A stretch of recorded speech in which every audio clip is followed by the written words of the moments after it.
ശക്തമായ ചലനങ്ങൾ, വിറയൽ, അല്ലെങ്കിൽ രോഗി ബോധം നശിച്ച് തറയിലോട്ട് വീഴുന്നു, പല്ല് കടിക്കുന്നു, വായുന്ന നൊരയും പതയും പോലെ വരുന്നു, നാവ് കടിച്ചു രക്തസ്രാവം ഉണ്ടാകുന്നു. ഒരാൾക്കാണെങ്കിൽ കുളിക്കുന്ന സമയത്ത് മാത്രമേ അപസ്മാരം വരുള്ളൂ. ചിരിക്കുന്ന അപസ്മാരം, അതായത് ജലാസ്റ്റിക് സീഷർ, ഒരു ബിരിയാണി മാത്രം കഴിക്കാൻ മാത്രം വരുന്ന ഒരു അപസ്മാര രോഗിയുണ്ട് നമുക്ക്. ചിലരിലെങ്കിലും ഈ അപസ്മാരം എന്നുള്ളത് തിരിച്ചറിയപ്പെടാതെ പോകുന്നുണ്ട്. ഞാൻ ആ സമയത്ത് പുള്ളി നിലവിളിക്കുക, ഒരു ചീത്ത പറയുന്ന പോലെയുള്ള മുഖ ലക്ഷണങ്ങൾ കാണിക്കുക, ഇറങ്ങിപ്പോവും എന്നൊക്കെ പറഞ്ഞ് ഇങ്ങനെ കൈ കൊണ്ട് ഇങ്ങനെ കാണിക്കുക ശക്തമായിട്ടുള്ള. ഒരു 2 മിനിറ്റിലേക്ക് വരും പോകും. 50 വർഷമാണ് ഇദ്ദേഹത്തിന് ഈ അസുഖം കൊണ്ട് ഇങ്ങനെ ഈ വിചിത്രമായ ലക്ഷണമായതുകൊണ്ട് മനസ്സിലായത് പോയത്. അപസ്മാരം എന്തുകൊണ്ടാണ് ഉണ്ടാവുന്നത്? ചിലപ്പോൾ ജനിക്കുന്ന സമയത്ത് തന്നെ പിൽക്കാലത്ത് അപസ്മാരം വരാനുള്ള ചില വിത്തുകൾ നമ്മുടെ ശരീരത്തുണ്ടാകും. അപ്പോൾ ഈ അപസ്മാരം മറ്റൊരു കാരണം കൂടാതെയും അപസ്മാരം വരാം. കയ്യിൽ ഇരുമ്പ് ഉള്ള സാധനങ്ങളോ താക്കോലോ ഒന്നും കൊണ്ട് കൊടുക്കാതിരിക്കും. ഇത്തരത്തിലുള്ള കാര്യങ്ങൾ ചെയ്യാതിരിക്കുക. ചെയ്യേണ്ടത് എന്താണ്?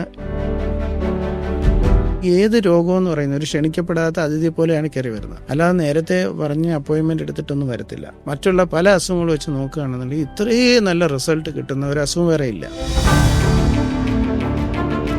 ഇലക്ട്രിക്കൽ കെമിക്കൽ സിഗ്നലുകളിലൂടെ ആശയവിനിമയം നടത്തുന്ന മസ്തിഷ്കം എന്ന സൂപ്പർ കമ്പ്യൂട്ടർ.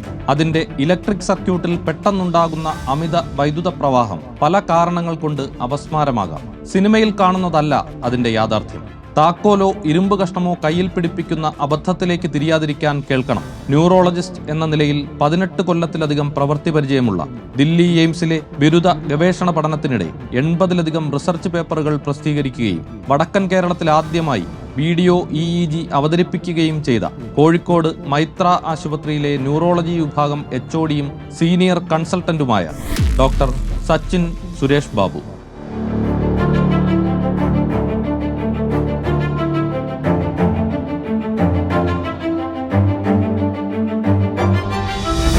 നാഷണൽ എപ്പിലെപ്സി ഡേയിലാണ് നമ്മൾ സംസാരിക്കുന്നത്. എപ്പിലെപ്സി അഥവാ അപസ്മാരം എന്താണ് എന്ന് ഒന്ന് വിശദമായിട്ട് പറയാമോ? അപസ്മാരം എന്താണെന്ന് മനസ്സിലാക്കുന്നതിന് മുമ്പ് നമ്മുടെ തലച്ചോറിനെ ബാധിക്കുന്ന ഒരു രോഗമാണല്ലോ അപസ്മാരം, അല്ലെങ്കിൽ മസ്തിഷ്കത്തെ ബാധിക്കുന്നത്. അപ്പോൾ നമ്മുടെ മസ്തിഷ്കം, ബ്രെയിൻ, അതിനെക്കുറിച്ച് നമ്മൾ കുറച്ചൊരു നോളജ് വേണം. നമ്മുടെ ബ്രെയിൻ എന്ന് പറയുമ്പോൾ നമ്മുടെ മനസ്സിലേക്ക് വരുന്ന ഒരു ജെല്ലി പോലെ ഒരു, നമ്മൾ ആനിമൽസിൻ്റെയൊക്കെ ബ്രെയിൻ കണ്ടിട്ടുണ്ടല്ലോ, അത്തരത്തിലുള്ളൊരു സംഭവമാണ് നമ്മുടെ മനസ്സിലേക്ക് വരുന്നത്. പക്ഷേ ഇത് അത്ര മൃദുവായിട്ടിരിക്കുന്നെങ്കിലും ഇതിനകത്തെന്ന് പറഞ്ഞാൽ ബ്രെയിൻ എന്ന് വെച്ചാൽ കോടിക്കണക്കിന് ന്യൂറോൺസ് അല്ലെങ്കിൽ നാഡികൾ. അപ്പോൾ അതിങ്ങനെ കണക്റ്റായിട്ട് ഒരു നെറ്റ്വർക്കായിട്ട് ഇങ്ങനെ കണക്റ്റായിരിക്കുക, വയറിങ് ഒക്കെ വെച്ചിട്ട് ഒരു സർക്യൂട്ടാണ്. അതൊരു വലിയൊരു ഒരു വെബ് അല്ലെങ്കിൽ ഒരു ജാലകമാണ്. അപ്പോൾ അതിനകത്ത് ഈ കോശങ്ങൾ തമ്മിൽ നിരന്തരമായിട്ട് ആശയവിനിമയം നടത്തിക്കൊണ്ടേയിരിക്കും, കമ്മ്യൂണിക്കേഷൻ.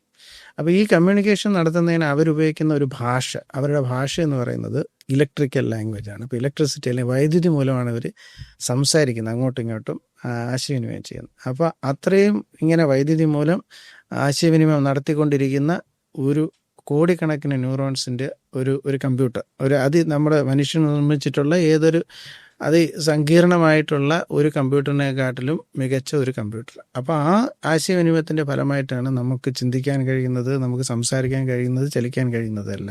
പക്ഷേ ഇങ്ങനെ സ്മൂത്തായിട്ട് പോയിക്കൊണ്ടിരിക്കുന്ന ഒരു സിസ്റ്റത്തിൽ ഇപ്പോൾ ഒരു നമ്മുടെയൊക്കെ എല്ലാ സാധനങ്ങളും ഇപ്പോൾ ഇലക്ട്രിസിറ്റി വഴിയാണ്. ഇപ്പോൾ നമ്മുടെ AC ആയാലും ഈ ലൈറ്റ്സ് എല്ലാം ഇലക്ട്രിസിറ്റി വഴിയാണ്. പെട്ടെന്ന് ഒരു പവർ ഔട്ടേജ് വരുന്നെന്ന് ചിന്തിക്കുക, അല്ലെങ്കിൽ വളരെ സ്മൂത്തായിട്ട് പോകുന്ന ട്രാഫിക് എല്ലാം പോകുന്ന ഒരു ബിഗ് സിറ്റി, വലിയൊരു സിറ്റി, ഡൽഹി പോലെ ഒരു സിറ്റി, അതിനകത്ത് പെട്ടെന്ന് ഒരു ബ്ലോക്ക് വരുന്നു, എല്ലാം കുഴയുന്നു പെട്ടെന്ന്. അപ്പോൾ അതുപോലെ ഒരു പവർ ഔട്ടേജ്, ഒരു സർജ് വരുന്നു, അമിതമായിട്ടും അപ്രതീക്ഷിതമായിട്ടും ഒരു വൈദ്യുതി പ്രവാഹം വരുന്നു. അത് ആ ഇലക്ട്രിക്കൽ സർക്യൂട്ട്സിനെയൊക്കെ ഒന്ന് കുറച്ച് നേരത്തേക്ക് സ്തംഭിപ്പിക്കുന്നു. അതാണ് അപസ്മാരത്തിൻ്റെ ഒരു അടിസ്ഥാനപരമായിട്ട് അപസ്മാരത്തിൽ സംഭവിക്കുന്നത്. അപസ്മാരം എന്തുകൊണ്ടാണ് ഉണ്ടാകുന്നത്? ഇപ്പം ജനിതകമാണോ കാരണം, അതോ ജനിച്ച ശേഷം അക്യൂർ ചെയ്യുന്ന വേറെ എന്തെങ്കിലും കാരണമാണോ? അപ്പോൾ അപസ്മാരം എന്ന കാരണങ്ങൾ പറയുമ്പോൾ ഈ സീഷർ അല്ലെങ്കിൽ ഈ വരുന്ന ലക്ഷണങ്ങൾ, അതിൻ്റെ പേരാണ് സീഷർ. ഉദാഹരണത്തിന് നമ്മൾ ഉത്തേജിക്കപ്പെടുന്ന സ്ഥലം, നമ്മുടെ ചലനശേഷിയെ സംരക്ഷിക്കുന്ന സ്ഥലമാണെങ്കിൽ ആ ഭാഗത്ത് വല്ലാത്ത ഒരു മുറുക്കമോ അല്ലെങ്കിൽ ചില ആൾക്കാർക്ക് ഒരു വെട്ടലോ ഒക്കെ ഉണ്ടാകാം. അല്ലെങ്കിൽ ചിലപ്പോൾ കാഴ്ചയുടെ സ്ഥലത്താണ് വരുന്നതെങ്കിൽ വിചിത്രമായ കാഴ്ചകൾ കാണാം, ചിലപ്പോൾ കളർ കാണാം, ഒരാൾ നിൽക്കുന്ന പോലെ തോന്നാം, ഒരു മൂവി എന്ന പോലെ തോന്നാം.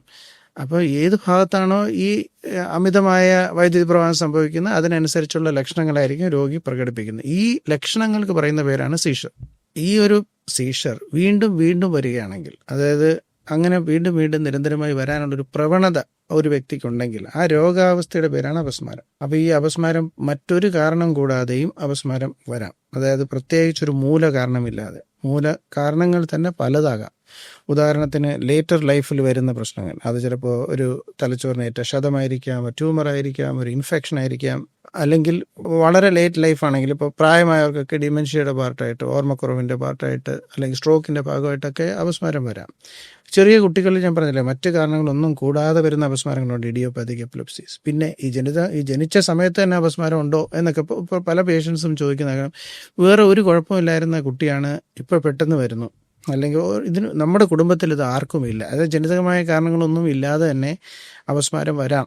അത് മനസ്സിലാക്കണം. കാരണം എന്നിരുന്നാലും ചിലപ്പോൾ ജനിക്കുന്ന സമയത്ത് തന്നെ പിൽക്കാലത്ത് അപസ്മാരം വരാനുള്ള ചില വിത്തുകൾ നമ്മുടെ ശരീരത്തുണ്ടാകും. അതായത് അത് ചിലപ്പോൾ നമ്മുടെ ജനിതകമായ ഘടനയിലുള്ള നേരിയ വ്യത്യാസങ്ങളായിരിക്കാം, അല്ലെങ്കിൽ തലച്ചോറിൻ്റെ മടക്കുകളിലുള്ള മറ്റേ തലച്ചോറ് പൂർണ്ണമായിട്ട് നമ്മുടെ മസ്തിഷ്കം രൂപാന്തരപ്പെട്ട് വരുമ്പോൾ ഉണ്ടാകുന്ന ചെറിയ ചെറിയ വ്യത്യാസങ്ങളായിരിക്കാം അത് പിൽക്കാലത്ത് അപസ്മാരമായിട്ട് മാനിഫെസ്റ്റ് ചെയ്യുന്നത്. അങ്ങനെയൊക്കെ ഒരുപാട് കാരണങ്ങൾ, ഒറ്റ കാരണമല്ല അപസ്മാരത്തിനുള്ളത്, വിവിധമായ കാരണങ്ങൾ. അപ്പോൾ ഒരു വ്യക്തിക്കുള്ള കാരണമായിരിക്കില്ല മറ്റൊരു വ്യക്തിക്കുള്ളത്. നമ്മൾ പലരും നിസ്സഹായരായി പോകുന്നത് മുന്നിൽ ഒരാൾ അപസ്മാര ബാധിതനാവുമ്പോഴാണ്. പല തെറ്റിദ്ധാരണകളും ഈ കാര്യത്തിൽ സിനിമകളിലൊക്കെ കണ്ടിട്ടുള്ള വെച്ചൊക്കെ നാട്ടുകാർക്കുണ്ട്. താക്കോല് കയ്യിൽ കൊടുത്താൽ അപസ്മാരം നിൽക്കും. പല സ്ഥലങ്ങളിൽ പല തെറ്റിദ്ധാരണകളാണ്. എന്താണ് നമുക്ക് അയാളെ സഹായിക്കാൻ വേണ്ടി ചെയ്യാൻ പറ്റുക ഒരാൾക്ക് അപസ്മാരം വന്നാൽ? അപസ്മാരം ഞാൻ പറഞ്ഞ ലക്ഷണങ്ങൾ വെച്ച് നോക്കുമ്പോൾ പലതരം അപസ്മാരങ്ങൾ നമുക്ക് ഉണ്ട്. അപ്പോൾ ഈ നമ്മൾ ഇപ്പോൾ താങ്കൾ ചോദിക്കുമ്പോൾ ഉദ്ദേശിക്കുന്ന അപസ്മാരം എൻ്റെ സാധാരണ വയലൻ്റ് ആയിട്ടുള്ള അപസ്മാരമായിരിക്കാം നമ്മൾ ഏറ്റവും കൂടുതൽ വരയടിപ്പിക്കുന്നത്. അതായത് അമിതമായ ശക്തമായ ചലനങ്ങൾ, വിറയൽ, അല്ലെങ്കിൽ രോഗി ബോധം നശിച്ച് തറയിലോട്ട് വീഴുന്നു, പല്ല് കടിക്കുന്നു, അല്ലെങ്കിൽ വായിൽ നിന്ന് നൊരയും പതയും പോലെ വരുന്നു, നാവ് കടിച്ചു രക്തസ്രാവം ഉണ്ടാകുന്നു.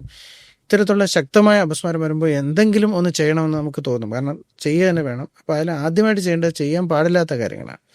അതായത് അദ്ദേഹത്തിൻ്റെ വായിലേക്ക് എന്തെങ്കിലും ഒരു സാധനം കടത്തി വിടുക, അല്ലെങ്കിൽ നാവ് കടിക്കാതിരിക്കാൻ ശ്രമിക്കുക, അല്ലെങ്കിൽ നമ്മുടെ വിരലുകൾ അതിലേക്ക് കടത്തുക, അല്ലെങ്കിൽ കയ്യിൽ ഇരുമ്പ് ഉള്ള സാധനങ്ങളോ താക്കോലോ ഒന്നും കൊണ്ട് കൊടുക്കാതിരിക്കുക. ഇതൊന്നും കൊണ്ട് അപസ്മാരം നിൽക്കുന്നില്ല. അപസ്മാരം എന്ന് പറയുന്നത് ഞാൻ പറഞ്ഞില്ലേ, പെട്ടെന്ന് ശാന്തമായി പോകുന്ന ഒരു കാര്യമാണ്. അപ്പോൾ അതിനകത്ത് ഇത്തരത്തിലുള്ള കാര്യങ്ങൾ ചെയ്തുകൊണ്ട് നമുക്ക് അപസ്മാരത്തിൻ്റെ ആ ദൈർഘ്യം കുറയ്ക്കാനായിട്ട് കഴിയില്ല. അതുകൊണ്ട് ഇത്തരത്തിലുള്ള കാര്യങ്ങൾ ചെയ്യാതിരിക്കുക. ചെയ്യേണ്ടത് എന്താണ്? ഇപ്പോൾ രോഗി എവിടെയാണ് അപസ്മാരം സംഭവിക്കുന്നത്, ഉദാഹരണത്തിന് അവർ ഒരു റോഡിൻ്റെ മധ്യത്താണ് നടക്കുന്നതെങ്കിൽ അവർ ഒരു സേഫായിട്ടുള്ള സ്ഥലത്തേക്ക് മാറ്റുക.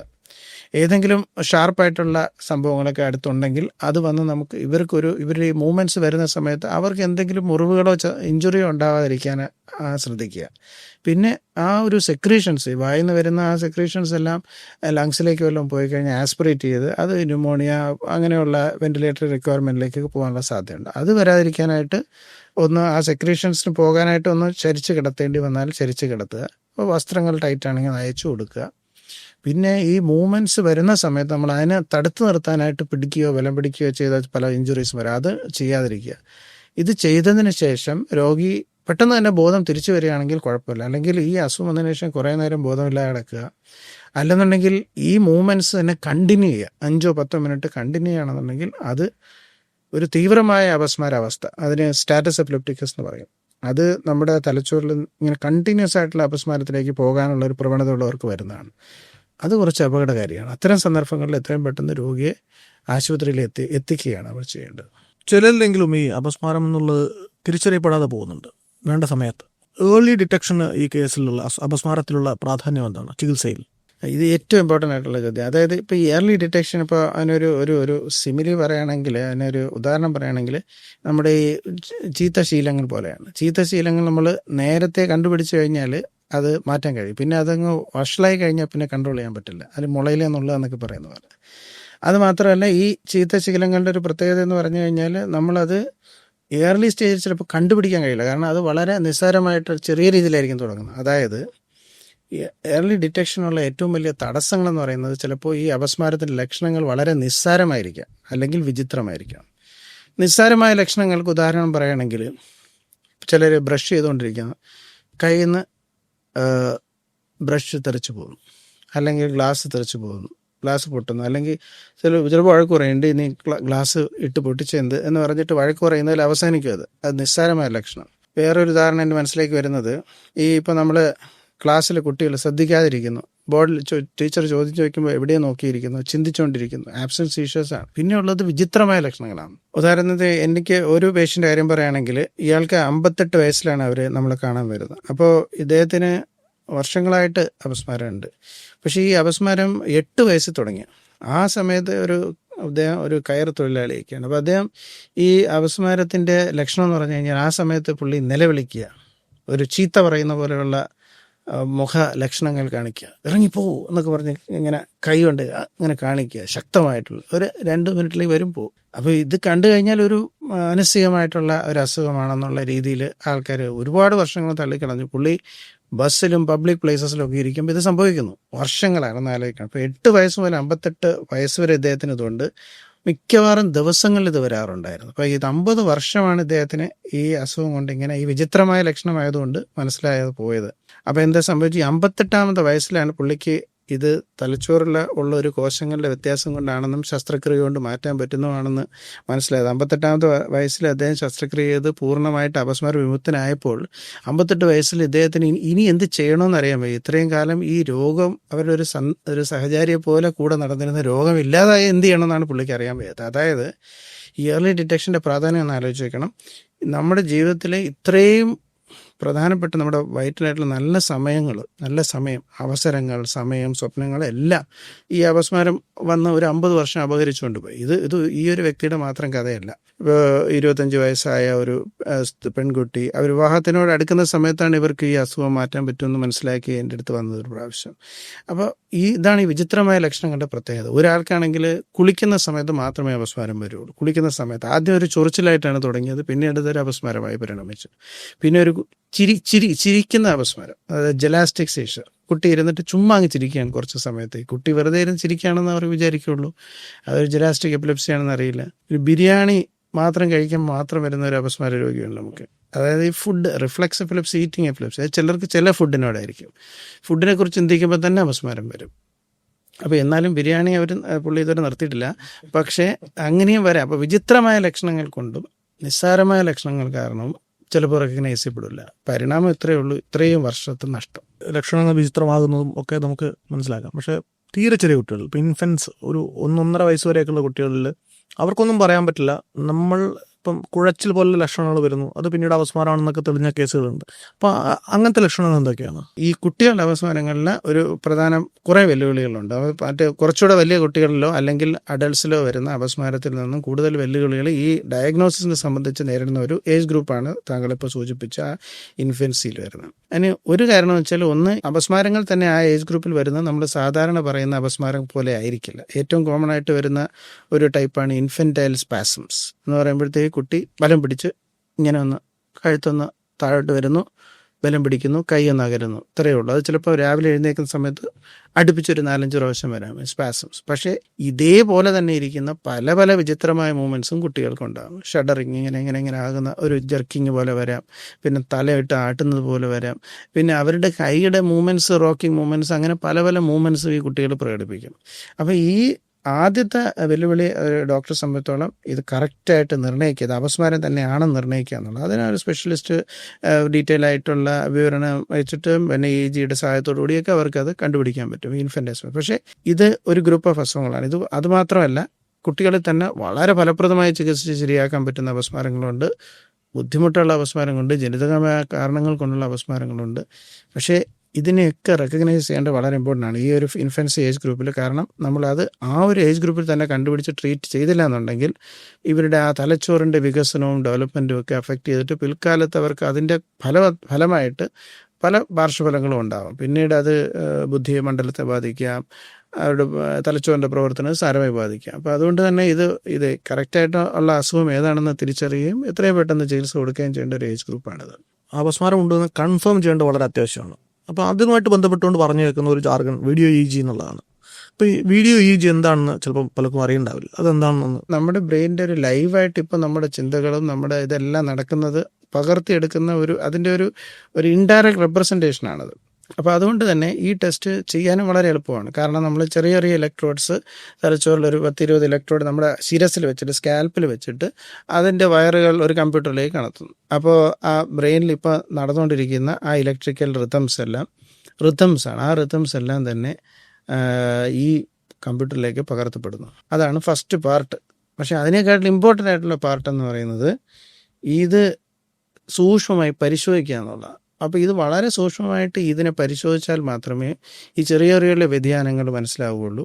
ഈ വ്യതിയാനങ്ങൾ മനസ്സിലായി കഴിഞ്ഞാൽ നമുക്ക് ഓക്കെ ഇത് എപ്പിലെപ്സി ആണോ, അത് എപ്പിലെപ്സിയുടെ ഏത് വകഭേദമാണെന്നൊക്കെ ഏറെക്കുറെ മനസ്സിലാക്കാം. ഇത് ഒരു 20-40 മിനിറ്റ് അല്ലെങ്കിൽ 1 മണിക്കൂർ വരെയുള്ള EEGയുടെ കാര്യമാണ് നമ്മൾ പറയുന്നത്. പക്ഷേ തലച്ചോറിൻ്റെ ഏത് മേഖലയിൽ നിന്നാണ് ഈ പറയുന്ന അപസ്മാരത്തിൻ്റെ സ്രോതസ്സ് ഉത്ഭവിക്കുന്നത്, അല്ലെങ്കിൽ ഇത് ഏത് രീതിയിലാണ് പ്രൊപ്പഗേറ്റ് ചെയ്യുന്നത്, ഇതൊക്കെ മനസ്സിലാക്കാൻ ആ ഒരു ഇലക്ട്രിക്കൽ സർക്യൂട്ടറി മൊത്തം മനസ്സിലാക്കണമെങ്കിൽ നമുക്ക് കൂടുതൽ വിശദമായിട്ടുള്ള ഒരു ഇൻവെസ്റ്റിഗേഷൻ ആവശ്യമാണ്. അതൊരു നമ്മളൊരു കള്ളനെ കണ്ടുപിടിക്കാൻ പോകുന്ന പോലെ, അല്ലെങ്കിൽ ഈ പറഞ്ഞ ഒരു ഡിറ്റക്റ്റീവ്സ് ഓരോ കാര്യങ്ങളിലൊക്കെ ഉരുക്കഴിക്കുന്ന പോലത്തെ ഒരു പ്രൊസീജിയറാണ്. അതാണ് അങ്ങനെ ഒരു ഡീറ്റെയിൽഡ് ആയിട്ടുള്ള ഒരു EEG. അത് ദീർഘമായ EEG, ചിലപ്പോൾ ഒരു രാത്രി മുഴുവൻ നീണ്ടു നിൽക്കാം, ചിലപ്പോൾ ദിവസങ്ങൾ നീണ്ടു നിൽക്കാം. അത്രയും സമയത്തേക്കുള്ള EEG പരിശോധന, അതാണ് വീഡിയോ EEG. ആ സമയത്ത് തന്നെ രോഗി ആ വീഡിയോ EEGക്ക് വേണ്ടി ഈ ഇലക്ട്രോഡ്സ് ഒക്കെ ഘടിപ്പിച്ച് വീഡിയോയുടെ ഒരു പ്രസൻസിലാണല്ലോ ഇരിക്കുന്നത്. അപ്പോൾ ഇതിന് മരുന്നുകളൊക്കെ നമ്മൾ കഴിക്കുന്ന മരുന്നുകളൊക്കെ കുറച്ചിട്ട് കൂടുതൽ സമയം അപസ്മാരം വരുന്ന രോഗികളാണെങ്കിൽ അവർക്ക് ആ സമയത്ത് ഈ അപസ്മാര ലക്ഷണങ്ങളുണ്ടാവും. ഈ അപസ്മാര ലക്ഷണങ്ങൾ നമ്മൾ വിവരിക്കുന്ന പോലെ അല്ലല്ലോ, ഇത് നമ്മൾ ദൃക്സാക്ഷിയില്ല, നമ്മൾ കാണുകയാണ് അപസ്മാരം ഉണ്ടാകുന്നത്. അപ്പോൾ ഒരു വിശേഷജ്ഞനായ ഡോക്ടറാണ് ഇത് പരിശോധിക്കുന്നതെങ്കിൽ ഈ വരുന്ന വ്യത്യാസങ്ങളെല്ലാം നമുക്ക് സൂക്ഷ്മമായി നിരീക്ഷിക്കാൻ പറ്റും. കണ്ണിൽ ആദ്യത്തെ വ്യതിയാനങ്ങൾ, ചിലപ്പോൾ കണ്ണൊരു വശത്തേക്ക് പോകുന്നു, അല്ലെങ്കിൽ അവർ നോക്കുന്ന രീതി, അല്ലെങ്കിൽ വായുടെ പ്രൊട്രൂഷൻ, ചിലപ്പോൾ വായ ഇങ്ങനെ പൗട്ട് ചെയ്ത് വരാം, അല്ലെങ്കിൽ വാ കൊണ്ട് ചവയ്ക്കുന്ന ലക്ഷണങ്ങളായിരിക്കാം, വായുടെ ഒരു കോണ് മാറുന്നതായിരിക്കാം, കൈയുടെ ആദ്യത്തെ മൂവ്മെൻറ്റ്സ് ആയിരിക്കാം, അല്ലെങ്കിൽ ആ EEGയിൽ പ്രകടിപ്പിക്കുന്ന ചലനങ്ങളുടെ പാറ്റേൺ ആയിരിക്കാം. ഇതെല്ലാം എന്താ പറയുക, ഗോൾഡ് മൈനാണ്. അതൊക്കെ ഭയങ്കര നമുക്ക് വളരെ ഈ മറ്റേ ക്രൈം സീനിൽ പോയിട്ട് നമ്മൾ ചുരടിയൊക്കെ എടുക്കുന്നുണ്ടല്ലോ ഫോറൻസിക് എക്സ്പേർട്സ്, അതുപോലെ ഇമ്പോർട്ടൻ്റ് ആണ് ഇതിലെ ഓരോ ഇൻഫർമേഷനും. തത്സമയം EEGയിൽ വരുന്ന ചേഞ്ചസും അത്ര തന്നെ പ്രാധാന്യമുള്ളതാണ്. അപ്പോൾ ഇതെല്ലാം കൂടെ കൂട്ടിയിണച്ച് വായിക്കുമ്പോഴാണ് നമുക്ക് ഈ അപസ്മാരത്തിനെ കുറിച്ചുള്ള അതിൻ്റെ എല്ലാ പ്രോസസ്സും മനസ്സിലാവുന്നത്, ഇൻക്ലൂഡിങ് അത് എവിടെ നിന്നാണ് ഉത്ഭവിക്കുന്നത്, ഏത് പാറ്റേണിലാണ് ഇത് മുമ്പോട്ട് പോകുന്നത്, ഇതിനെ നമുക്ക് എങ്ങനെ കൺട്രോൾ ചെയ്തെടുക്കാം, ഏത് മരുന്ന് ഉപയോഗിക്കാം, ശസ്ത്രക്രിയ സാധ്യമാണോ, ഇതെല്ലാം മനസ്സിലാക്കാനുള്ളൊരു സംഭവമാണ് വീഡിയോ EEG. ഈ വീഡിയോ EEG ടെസ്റ്റ് വ്യാപകമായിട്ട് അവൈലബിൾ ആക്കുക എന്നുള്ളതാണ്. അവൈലബിൾ ആക്കുക എന്ന് പറഞ്ഞു കഴിഞ്ഞാൽ എപ്പിലെപ്സി സെൻറ്റേഴ്സിനൊക്കെ ഇത് വേണം. അതായത് ഇപ്പോൾ ഞാനിപ്പോൾ ഉത്തര കേരളത്തിലേക്ക്, നോർത്ത് കേരളയിലേക്ക് വരുമ്പോൾ എൻ്റെ ഒരു മിഷൻ തന്നെ അതായിരുന്നു. അതായത് ഏറ്റവും കൂടുതൽ വീഡിയോ EEG ടെസ്റ്റിൻ്റെ അവൈലബിലിറ്റി ഉറപ്പാക്കുക, അങ്ങനെയുള്ള സെൻറ്റേഴ്സ് ഉണ്ടാക്കുക. ആ സെൻറ്റേഴ്സ് വഴി കൂടുതൽ രോഗികളെ ഇങ്ങനെ, അതായത് അപസ്മാരത്തിൽ നിന്ന് വളരെ നിരന്തരമായ അപസ്മാരം വരുന്നവരുടെ അപസ്മാരത്തിൻ്റെ സ്രോതസ്സ് കണ്ടെത്തി അവരെ ശസ്ത്രക്രിയയ്ക്ക് വിധേയമാക്കുക. അങ്ങനെ ഒരു ഉദ്ദേശത്തോടു കൂടിയാണ് ശരിക്കും ഞാൻ ഇപ്പോൾ പ്രാക്ടീസ് ചെയ്യുന്ന നോർത്ത് കേരള എത്തിയത്. നമുക്ക് പല സെൻറ്റേഴ്സിലും ഡെവലപ്പ് ചെയ്യാൻ കഴിഞ്ഞ ദൈവാനുഗ്രഹം കൊണ്ട് കഴിഞ്ഞിട്ടുമുണ്ട്. അപസ്മാരബാധിതർക്ക് കല്യാണം കഴിക്കാൻ പാടുണ്ടോ? എല്ലാ ജോലികളും എടുക്കാൻ പാടുണ്ടോ? ഇത് എന്താണ് അവസ്ഥ? അതെ, അപസ്മാരം ഈ ഫസ്റ്റ് ക്വസ്റ്റ്യൻ കല്യാണം കഴിക്കാൻ പറ്റുമോ അല്ലെങ്കിൽ വിവാഹിതരാകാൻ കഴിയുമോ എന്നുള്ളത്. അപ്പോൾ ഞാൻ എൻ്റെ ഒരു റിസർച്ച് തീസിസ് തന്നെ എപ്പിലെപ്സി വിമൻ ആയിരുന്നു, എയിംസിൽ പഠിക്കുന്ന കാലത്ത് ചെയ്ത തീസിസിലാണ്. അപ്പോൾ അന്ന് മുതലേ ഈ ഒരു കാര്യം നമ്മൾ കോൺസ്റ്റൻ്റ് ആയിട്ട് എൻകൗണ്ടർ ചെയ്യുന്നതാണ്. ഇപ്പോൾ തന്നെ നമ്മുടെ പല രോഗികളും അവർ കല്യാണാലോചനകൾ വരുന്നു. അവരുടെ മാതാപിതാക്കളോട് നമ്മൾ ഒന്നെന്ന് പറഞ്ഞാൽ ആദ്യത്തെ ഒരു റിവേഴ്സ് ആംഗിൾ ചിന്തിക്കാം. അതായത് ഈ അപസ്മാര രോഗം വന്ന ഉടനെ മരുന്ന് കഴിച്ചിടന്ന് തുടങ്ങിയാൽ തന്നെ അവർ പെട്ടെന്ന് തന്നെ നമുക്ക് കല്യാണം കഴിപ്പിച്ചാലോ, അതാണ് ആദ്യത്തെ ചോദ്യം. അതായത് ഇതിനി കൂടുതൽ പ്രശ്നമാവുന്നതിന് മുമ്പ് പെട്ടെന്ന് പിടിച്ചാൽ കല്യാണം കഴിപ്പിച്ചാലോ എന്നുള്ള ആദ്യത്തെ ചോദ്യം. അപ്പം ഞാൻ പറയുന്നത് വെച്ചാൽ അങ്ങനെയല്ല. അപ്പോൾ പല കുട്ടികൾക്കും ഇപ്പോൾ റീസെൻ്റ് ആയിട്ടുള്ള എൻ്റെ പല പേഷ്യൻസിനും അതിൽ ഡോക്ടറായവരുണ്ട്. അത് പിന്നെ ഒരു കുട്ടിക്കാണെങ്കിൽ ഒരു പെൺകുട്ടിയാണ്, സബ് ഇൻസ്പെക്ടർ, അതായത് പോലീസിലേക്ക് പോകണം. അപ്പോൾ അച്ഛനും അമ്മയ്ക്കൊക്കെ ഭയങ്കര പേടി, വിടാം, അവർ വെൽ കൺട്രോൾഡ് എപ്പിലെപ്സിയാണ്, അവർക്ക് ഈസി ആയിട്ട് പോകാം. അവർ പോയി ഇപ്പം ഡ്യൂട്ടിയിൽ പ്രവേശിച്ചു. അപ്പോൾ അവരെ പ്രോത്സാഹിപ്പിക്കുക എന്നുള്ളതാണ്. ഞാൻ പറഞ്ഞില്ലേ, ഈ പരിഗണന പറഞ്ഞതിൻ്റെ കൂട്ടത്തിൽ തന്നെ ഒരു ഇമ്പോർട്ടൻറ്റ് സാധനമാണ് പ്രോത്സാഹിപ്പിക്കുക എന്നുള്ളത്. ഇവർക്ക് എല്ലാം ചെയ്യാമെന്നുള്ളതും അവർ പ്രോത്സാഹിപ്പിക്കുക. കല്യാണം കഴിപ്പിച്ച് അയക്കാനുള്ള ധൃതി കാണിക്കാതിരിക്കുക. അവരുടെ എല്ലാ കാര്യങ്ങളും ചെയ്തു കഴിഞ്ഞിട്ട് കല്യാണത്തിൻ്റെ അവരല്ലെങ്കിൽ വിവാഹത്തിൻ്റെ സ്റ്റേജിലേക്ക് വരുമ്പോൾ ഒന്നാമതായിട്ട് നമ്മളത് മറച്ചു വെച്ചിട്ട് വിവാഹം കഴിപ്പിക്കാതിരിക്കുക. മറച്ചു വെച്ചിട്ട് വിവാഹം കഴിക്കുന്ന കേസുകളിൽ അൺഫോർച്ചുനേറ്റ്ലി ഒരുപാട് ഡൈവേഴ്സുകളും കാര്യങ്ങളും നമ്മൾ കണ്ടിട്ടുണ്ട്. പക്ഷേ പറഞ്ഞ് ഡിസ്കസ് ചെയ്ത് വിവാഹിതരായ ആ കുടുംബങ്ങൾക്ക് ഇന്നുവരെ ഒരു ദൈവ അനുഗ്രഹം കൊണ്ട് എനിക്കത് അത് കുടുംബങ്ങൾ ബ്രേക്ക് ആവുന്നതോ പ്രോബ്ലംസ് വരുന്നതായിട്ടോ ഒന്നും കണ്ടിട്ടില്ല. അതായത് നമ്മൾക്ക് എല്ലാവർക്കും എന്തെങ്കിലുമൊക്കെ പ്രശ്നങ്ങൾ എല്ലാവർക്കും ഉണ്ട്. അപ്പോൾ ഈ പ്രശ്നങ്ങളില്ലാത്ത ആരുമില്ല. അപ്പോൾ അതുപോലെ ഒരു പ്രശ്നം മാത്രമാണ് അപസ്മാരം. അപ്പം നമുക്കുള്ള പ്രശ്നമെന്നല്ല, നമുക്ക് ഇന്ന ഒരു മരുന്ന് കഴിക്കുന്നുണ്ടെന്നുള്ളത് നമുക്ക് പറയാം. കാരണം ഇതിൽ ബഹുഭൂരിപക്ഷം രോഗികൾക്കും മരുന്നുകൾ കൃത്യമായി അതായത് പ്രഗ്നൻസിക്ക് സേഫായിട്ടുള്ള മരുന്നുകളുണ്ട്. അത് കൃത്യമായ ഡോസിൽ മോണിറ്റർ ചെയ്ത് കൊടുത്തു കഴിഞ്ഞാൽ അവരുടെ കുട്ടികൾക്കൊന്നും അസുഖം വരാനുള്ള സാധ്യതയില്ല. ജനിതകമായിട്ടും അടുത്ത ജനറേഷനിലേക്ക് പോകുന്ന അപസ്മാരങ്ങൾ വളരെ വളരെ വിരളമാണ്. അപ്പോൾ ആ ആംഗിളിൽ നിന്നൊക്കെ നോക്കുമ്പോൾ പ്രശ്നമില്ല. പക്ഷെ എന്നാലും ഇതിനുവേണ്ടി പിൽക്കാലത്ത് ഇത് വളരെ ഒരു പ്രശ്നമായിരുന്നു. അപ്പം ഞാൻ 1990s KS മണി സാർ എന്ന് പറയുന്ന വലിയ ഒരു ന്യൂറോളജിസ്റ്റ്, എപ്പിലെപ്റ്റോളജിസ്റ്റ് ഇതിനു വേണ്ടി ഒരുപാട് പ്രയത്നിച്ചിട്ടാണ് ഈ എപ്പിലെപ്സി ഉള്ളവർക്ക് വിവാഹിതരാകാമെന്നുള്ള ലോ തന്നെ മാറ്റേണ്ടി വന്നത്. അപ്പോൾ ഇതിങ്ങനെ മാറ്റം സംഭവിച്ചുകൊണ്ടേയിരിക്കുന്ന ഒരു കാര്യമാണ്. എന്നിരുന്നാൽ പോലും ഈ വിവാഹ ജീവിതത്തിനോ അല്ലെങ്കിൽ എന്തെങ്കിലും ഒരു പ്രത്യേക ജോലി അവർക്ക് ഇഷ്ടമുള്ളത് തിരഞ്ഞെടുക്കുന്നതിലോ ഒന്നും ഒരു തടസ്സവുമില്ല. പക്ഷേ ഓഫ് കോഴ്സ് ഉദാഹരണത്തിന് പൈലറ്റ് അങ്ങനെയുള്ള ഒരു ക്രിട്ടിക്കലായിട്ടുള്ള അപ്രതീക്ഷിതമായിട്ട് വരുന്ന ഒരു അസുഖമായതുകൊണ്ട് അപ്പോൾ ചില ജോലികൾ അവർക്ക് ബുദ്ധിമുട്ടായിരിക്കും. പക്ഷേ ഇതെല്ലാം തന്നെ നമ്മൾ പറഞ്ഞില്ലേ, ഈ ഓരോ സ്റ്റെപ്പിലും ഒരു ഡോക്ടർ എന്ന രീതിയിൽ നമുക്ക് ഇവരെ ഒരുപാട് ഗൈഡ് ചെയ്യാൻ പറ്റും. അപ്പോൾ ആ ഡോക്ടറുടെ ഗൈഡൻസോടുകൂടി അവർ ഡിസിഷൻസ് എടുക്കുകയാണെന്നുണ്ടെങ്കിൽ, മാത്രമല്ല ഈ വിവാഹ സമയത്തും പലപ്പോഴും ഈ പ്രതിശ്രുത വരനും പാർട്ടിയൊക്കെ വരും നമ്മളുടെ അടുത്ത്. പിന്നെ അവരുടെ അടുത്ത് ഡിസ്കസ് ചെയ്യുക. അപ്പോൾ ഈ ഒരു കല്യാണം നടത്തി കൊടുക്കുന്ന ഒരു ഫീലിംഗ് ആണ്. എനിക്കത് ഭയങ്കര ഇഷ്ടമാണ്. അത് ഇവരുടെ അടുത്ത് ഇങ്ങനെ സംസാരിച്ച് ഇവരുടെ കാര്യങ്ങളൊക്കെ മനസ്സിലാക്കി, പിന്നെ വരുന്ന ഈ കുടുംബാംഗങ്ങളുടെ അടുത്ത് വളരെ ലൈറ്റായിട്ടായിരിക്കും നമ്മൾ ആദ്യം ആ സീൻ സംസാരിക്കുന്നത്. കാരണം അവരെ ഈ ഒരു ഭാരത്തോടു കൂടിയാണ് അവർ വരുന്നത്. അപ്പോൾ നമ്മൾ വളരെ ലൈറ്റായിട്ടത് കൺസിഡർ ചെയ്യും. പിന്നെ ഇമ്മീഡിയറ്റ് ആയിട്ടുള്ള കുടുംബാംഗങ്ങൾ മാത്രം അറിഞ്ഞാൽ മതി എന്നുള്ളതാണ്. അല്ലാതെ ഇപ്പം നമ്മൾ ഈ കുടുംബത്തിലുള്ള എല്ലാ കാരണവന്മാരെയൊക്കെ അറിയിച്ചു കഴിഞ്ഞാൽ ഓഫ് കോഴ്സ് ഏത് കാര്യം നടക്കില്ല. അപ്പോൾ വരനായിട്ടോ അല്ലെങ്കിൽ ഇമ്മീഡിയറ്റ് ഫാമിലി ആയിട്ട് മാത്രമേ ഇത് ഷെയർ ചെയ്യേണ്ട കാര്യമുള്ളൂ. പക്ഷേ ഇതിന് നമുക്കൊക്കെ ഒരു വലിയ പാർട്ടുണ്ട്. പിന്നെ അതുപോലെ ഇവർ ഡെലിവറി വരുമ്പോഴും നമ്മളവിടെ കൂടെ ഉണ്ടാവും. പിന്നെ കുട്ടികളെ ഇവർ കൊണ്ടുവരും. പിന്നെ ആ കുട്ടികളും ഇവരുമായിട്ടൊരു ഫോട്ടോ എടുക്കും. നമ്മളതൊരു ജേണിയാണ്. ആക്ച്വലി ഈ അപസ്മാര ചികിത്സ സ്റ്റാർട്ട് ചെയ്ത് കഴിഞ്ഞാൽ ഈ കുടുംബാംഗങ്ങളുമായിട്ട് നമുക്കൊരു ബന്ധം ഉണ്ടാവും. ചിലപ്പോൾ ലൈഫ് ലോങ് ബന്ധമായിരിക്കും. അപ്പോൾ ചിലപ്പോഴൊക്കെ ഞാൻ ചില വിദേശ രാജ്യങ്ങളിലൊക്കെ ടൂറിന് പോകുമ്പോഴൊക്കെ ചിലപ്പം അവിടെ ചിലപ്പോൾ എൻ്റെ പേഷ്യൻസൊക്കെ അവരുണ്ടാവും. അപ്പോൾ ചിലപ്പോൾ നമ്മൾ അവരോട് ചായ കുടിക്കാനൊക്കെ പോകും. വല്ലാത്തൊരു ബന്ധമാണ് ഈ അപസ്മാര രോഗമുള്ളവരും അവരുടെ ഒരു ലൈഫിൽ നിന്ന് നമുക്ക് അവിച്ഛേദ്യമായൊരു ബന്ധമുണ്ടാകും. അച്ഛനോ അമ്മയ്ക്കോ അപസ്മാരം ഉണ്ടെങ്കിൽ കുട്ടികൾക്ക് അത് ഉണ്ടാകാനുള്ള സാധ്യത എത്രത്തോളം ഉണ്ട്? അത് വളരെ ലോ ആണ്. അത് ഒരു ചില ഗ്രൂപ്പ് ഓഫ് ജനിതകമായിട്ടുള്ള അപസ്മാരങ്ങളിൽ മാത്രമേ ആ ഒരു പ്രശ്നം വരുന്നുള്ളൂ. അപ്പോൾ അതൊരു ഒരു മേജർ ഒരു സാധനമായിട്ട് കൺസിഡർ ചെയ്യേണ്ട ഇല്ല. പലർക്കും തുടക്കത്തിൽ സീഷേഴ്സ് ഒക്കെ മെഡിസിൻ കൊണ്ട് കൺട്രോൾ ആവാറുണ്ട്. പക്ഷെ ഒരു ഘട്ടം കഴിയുമ്പോൾ ചിലപ്പം സീഷേഴ്സ് കൺട്രോൾ ആവാത്ത അവസ്ഥ ഉണ്ടാകാറുണ്ട് എന്ന് പറയുന്നുണ്ട്. അപ്പോൾ അങ്ങനെ വരുന്നത് എന്തുകൊണ്ടാണ്? തുടക്കം മുതലേ തന്നെ നമ്മൾ അപസ്മാരങ്ങൾ എടുക്കുകയാണെങ്കിൽ വളരെ പെട്ടെന്ന് കൺട്രോൾ ആവുന്ന ഗ്രൂപ്പ് ഓഫ് അപസ്മാരങ്ങളുണ്ട്, വെൽ കൺട്രോൾഡ് എപ്പിലെപ്സീസ്.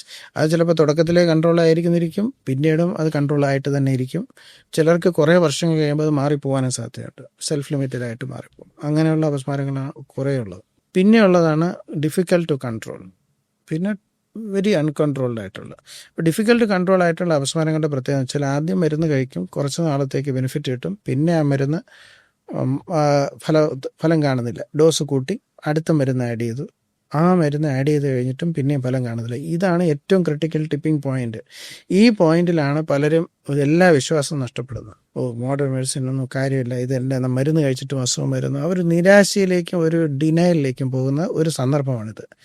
ഇത് അസുഖത്തിൻ്റെ നാച്ചുറൽ ഹിസ്റ്ററിയാണ്. അതായത് ഈ പറയുന്ന രോഗങ്ങൾ ഡിഫിക്കൽട്ട് ടു കൺട്രോൾ എപ്പിലെപ്സീസ് ആണ്. ഈ തരത്തിലുള്ള അപസ്മാരങ്ങളാണ് സമഗ്രമായിട്ടുള്ള ചികിത്സാ സംവിധാനങ്ങളുള്ള എപ്പിലെപ്സി പ്രോഗ്രാംസ് ഉള്ള എപ്പിലെപ്സി സെൻറ്റേഴ്സിലേക്ക് നമ്മൾ പേഷ്യൻസ് എത്തിച്ചേരേണ്ടത്. അത് ചിലപ്പോൾ ആ ടൈമിൽ പ്രോപ്പർ ടൈമിൽ റെഫറൽ വരില്ല. അതിന്ന് ട്രീറ്റ്മെൻറ്റ് ഡിലേ എന്ന് പറയുന്നത് നമ്മുടെ നാട്ടിലൊക്കെ എന്ന് വെച്ചാൽ വർഷങ്ങൾ, ചിലപ്പോഴൊക്കെ ഞാൻ പറഞ്ഞില്ല 20-50 വർഷങ്ങൾ കഴിഞ്ഞാണ് ഇത്തരത്തിലുള്ള പേഷ്യൻസ് ഒരു എപ്പിലെപ്സി സെൻറ്ററിൽ എത്തുന്നത്. എന്താണ് എപ്പിലെപ്സി സെൻറ്റർ എന്ന് ചോദിച്ചു കഴിഞ്ഞാൽ ഇവിടെ ചികിത്സാ സംവിധാനങ്ങൾ അതിന് അപസ്മാരത്തിന് ടൈലേർഡാണ്. എന്ന് പറഞ്ഞാൽ ഇപ്പോൾ MRI പോയി എടുക്കും, നമുക്ക് MRI എന്നേ അറിയാവുള്ളൂ. പക്ഷേ അപസ്മാരത്തിന് വേണ്ടിയായിട്ടുള്ള സ്പെസിഫിക് ആയിട്ടുള്ള MRI വേണം, എപ്പിലെപ്സി പ്രോട്ടോക്കോൾ 3D MRI എന്ന് പറഞ്ഞാൽ ബ്രെയിൻ്റെ ഒരു 3D റീകൺസ്ട്രക്ഷൻ, എല്ലാ സ്മോൾ കട്ട്സ് വെച്ചിട്ട് ബ്രെയിൻ്റെ ഓരോ ചെറിയ വേരിയേഷൻസ് പോലും ചെക്ക് ചെയ്യാൻ പ്രാപ്തമായിട്ടുള്ളൊരു MRI വേണം. വീഡിയോ EEG സംവിധാനം വേണം. പിന്നെ എപ്പിലെപ്സി ടീം വേണം. ഉദാഹരണത്തിന് നമുക്കിപ്പം ഞാനിപ്പോൾ ഒരു എപ്പിലെപ്റ്റോളജിസ്റ്റ് ഉണ്ട്, എൻ്റെ കൂടെ തന്നെ വേറൊരു എപ്പിലെപ്റ്റോളജിസ്റ്റ് ഉണ്ട്, പിന്നെ അതുകൂടാതെ ഒരു എപ്പിലെപ്സി ഫെല്ലോ ഉണ്ട്, പിന്നെ ട്രെയിൻഡ് ആയിട്ടുള്ള ന്യൂറോ ടെക്നോളജി ടീമുണ്ട്, പിന്നെ 24 hours വർക്ക് ചെയ്യുന്ന എപ്പിലെപ്സി മോണിറ്ററിംഗ് യൂണിറ്റ് ഉണ്ട്, അപസ്മാരത്തിൽ കേന്ദ്രീകരിച്ച് പ്രവർത്തിക്കുന്ന എപ്പിലെപ്സി സർജൻ ഉണ്ട്. 1000-ഓളം എപ്പിലെപ്സി സർജറി ചെയ്ത സർജൻ അപസ്മാര ശസ്ത്രക്രിയ മാത്രം ചെയ്യുന്ന ആളാണ് അത് ചെയ്യുന്നത്, ശസ്ത്രക്രിയ. അപ്പോൾ ഇതൊരു കംപ്ലീറ്റ്ലി സ്പെഷ്യലൈസ്ഡ് ടീമാണ്. അപ്പോൾ ആ ടീമിൻ്റെ ആ ഒരു വലയത്തിനുള്ളിലാണ് ഇവർ സേഫായിട്ടിരിക്കുന്നത്. അപ്പോൾ ആ അത്രയും ടീം വർക്കുള്ള ഒരു സെൻറ്ററിലേക്ക് ഈ പേഷ്യൻസ് എത്തിച്ചേരണം. എന്നാൽ മാത്രമേ ഈ സർജിക്കൽ ഈ പറഞ്ഞ അപസ്മാര മരുന്നുകൾ പരാജയപ്പെട്ട അവസ്ഥയിൽ ഇവർക്ക് എന്തൊക്കെ ട്രീറ്റ്മെൻറ്റ് ചെയ്യാം എന്നുള്ളൊരു പ്ലാനിങ്ങിലേക്ക് പോകും. അപ്പോൾ ഇവരെല്ലാം തന്നെ ഈ പറയുന്ന 2 മരുന്നുകൾ എങ്കിലും പരാജയപ്പെട്ട രോഗികളെല്ലാം പേഷ്യൻ്റ് മാനേജ്മെൻറ്റ് കോൺഫറൻസസിലാണ് നമ്മൾ ഡിസ്കസ് ചെയ്യുന്നത്. എല്ലാ പേഷ്യൻറ്റിനെയും ദീർഘമായി ഡിസ്കസ് ചെയ്യും. മിനിമം 1 മണിക്കൂർ നീണ്ട ഡിസ്കഷൻ വഴി ഇവർക്ക് കൂടുതൽ മരുന്നുകൾ കൊണ്ട് പ്രയോജനം ഉണ്ടാകുമോ, അതേ അപസ്മാര ശസ്ത്രക്രിയ കൊണ്ട് ഇവർക്ക് രോഗം മാറ്റിയെടുക്കാൻ കഴിയുമോ, അല്ലെങ്കിൽ ബ്രെയിൻ നർവ് സ്റ്റിമുലേഷൻ ആണോ, ഡയറ്ററി ചേഞ്ചസ് ആണോ, അങ്ങനെ ഒരു ട്രീറ്റ്മെൻറ്റ് പ്ലാൻ ഉണ്ടാക്കേണ്ടി വരും അങ്ങനെയുള്ള രോഗികൾക്ക്. ഈ സർജറി ചെയ്യുമ്പോൾ എന്താണ്, എന്തെങ്കിലും എടുത്ത് കളയുകയാണോ, എന്താ ചെയ്യുന്നത്? തലച്ചോറിലെ കോശങ്ങളിലാണല്ലോ ഇത് ഉത്ഭവിക്കുന്നത്. ഞാൻ പറഞ്ഞത് ഫങ്ഷണൽ ബ്രെയിൻ എന്ന്, ഈ എപ്പിലെപ്സി എന്ന് പറയുന്നത് ഒരു ഫങ്ഷണൽ ഡിസീസ്, ഇത് ബ്രെയിൻ ഫങ്ഷൻ്റെ ഒരു ഡിസീസാണ്. സ്ട്രക്ചറിലെ ഘടനാപരമായ വ്യത്യാസം കൊണ്ട് അപസ്മാരം വരാമെങ്കിലും അൾട്ടിമേറ്റ്ലി ഇത് ബ്രെയിൻ ഫങ്ഷനും ഈ ഇലക്ട്രിക്കൽ സർക്യൂട്ട്സിൻ്റെ ഒരു പ്രോബ്ലമാണ്. അപ്പം നമ്മളുടെ ആദ്യത്തെ സ്റ്റെപ്പ് എന്ന് പറയുന്നത് ഈ പറയുന്ന എപ്പിലെപ്സിക്ക് കാരണമായിട്ട് വരുന്ന ആ ഫോക്കസ്, അത് ഒരു സ്പോട്ടിൽ നിന്നാണോ ഇത് ഉത്ഭവിക്കുന്നത്, ബ്രെയിൻ്റെ ഒരു പാർട്ടിൽ നിന്നാണോ ഇത് വരുന്നത്, ആ പാർട്ട് വളരെ പ്രധാനമായിട്ടുള്ള ഫങ്ഷൻസ് ഒന്നും ഇല്ലാത്ത പാർട്ടാണെന്ന് വിചാരിക്കുക. അതായത് സ്പീച്ച്, കൈയുടെ കാഴ്ച, ഇങ്ങനെയുള്ള കാര്യങ്ങളൊന്നും ഇല്ലാത്തൊരു സ്പോട്ടിൽ നിന്നാണ് മിക്കവാറും ഒക്കെ ഈ പറയുന്ന സിംഗിൾ സ്പോട്ടിൽ നിന്നായിരിക്കും ഈ ശക്തമായ അപസ്മാരങ്ങൾ വരുന്നത്. ആ സ്പോട്ടിനെ കണ്ടുപിടിക്കാൻ വേണ്ടിയാണ് നമ്മൾ ഈ പറഞ്ഞ എല്ലാ ടെസ്റ്റുകളും ഉപയോഗിക്കുന്നത്. അപ്പോൾ ഈ ടെസ്റ്റുകൾ എന്നൊക്കെ പറയുന്ന കുറേ സാക്ഷികൾ പോലെയാണ്. ഒരാളെ കൊണ്ട് നിർത്തിയിട്ട് നമ്മൾ കുറേ 4 സാക്ഷികളെ വെച്ചിട്ട് ഇയാൾ കുറ്റവാളിയാണോ എന്ന് ഓരോരുത്തരും ചോദിക്കുന്ന പോലെ MRI പറയുന്നു അതെ, EEG പറയുന്നു അതെ, അല്ലെങ്കിൽ പെറ്റ് സ്കാൻ പറയുന്നു അതെ, എല്ലാവരും പറഞ്ഞു ഓക്കെ ഇവൻ തന്നെയാണ് കുറ്റവാളി. അങ്ങനെ 100% ഉറപ്പ് വരുത്തിയതിന് ശേഷം നമ്മൾ തലച്ചോറിൻ്റെ ആ ഒരു പാർട്ടിലെ ശസ്ത്രക്രിയ എന്ന് പറയുമ്പോൾ അത് നിങ്ങൾ പറഞ്ഞ പോലെ അത് എടുത്തു കളയണം എന്ന് പറഞ്ഞു കഴിഞ്ഞാൽ ആ തലച്ചോറിൽ ആ പ്രശ്നം ഉണ്ടാക്കുന്ന ഭാഗങ്ങളുടെ അതിർവരമ്പുകൾ കൃത്യമായി നിർണ്ണയിച്ച് തലച്ചോറിൻ്റെ പ്രധാനപ്പെട്ട ഫങ്ഷൻസ് സംരക്ഷിക്കുന്ന ഭാഗങ്ങളെ ടച്ച് ചെയ്യാതെ കൃത്യമായിട്ടും സേഫായിട്ടും എടുത്ത് മാറ്റുന്നു. അത് മാറ്റുന്നതിന് വേണ്ടി നമ്മൾ ഓപ്പൺ സർജറി തന്നെയാണ് യൂസ് ചെയ്യുന്നത്. ഓപ്പൺ സർജറി വഴി നമുക്ക് ഈ പ്രിസിഷൻ അച്ചീവ് ചെയ്യാൻ പറ്റുന്നു. കീ ഹോൾ ചെയ്താൽ ആ പ്രിസിഷൻ കിട്ടുന്നത്. നമ്മൾ മറ്റേ പോലെ അല്ല. ഇതിലെന്ന് പറഞ്ഞാൽ ഞാൻ പറഞ്ഞില്ല, ഫംഗ്ഷനാണ് അസസ് ചെയ്യുന്നത്. ഈവൻ ശസ്ത്രക്രിയ ചെയ്യുന്ന സമയത്ത് നമ്മളൊക്കെ അവിടെ, ഇപ്പോൾ ഞാനൊരു ഉദാഹരണത്തിന് എപ്പിലെപ്റ്റോളജിസ്റ്റാണ്. സാധാരണ ഒരു ന്യൂറോ സർജറി നടക്കുമ്പോൾ അതിനകത്ത് ന്യൂറോളജിസ്റ്റ് പോയി നിൽക്കാറില്ലല്ലോ, പൂച്ചയ്ക്ക് എന്ത് പൊന്നൊരു കാര്യം എന്ന് പറഞ്ഞ പോലെ. പക്ഷെ അങ്ങനെയല്ല അപസ്മാര ശസ്ത്രക്രിയയിൽ ഈ എപ്പിലെപ്സി സർജനും എപ്പിലെപ്റ്റോളജിസ്റ്റും 2 പേരും തിയേറ്ററിൽ കാണും. എന്തിനാണ് അവരവിടെ നിൽക്കുന്നത്?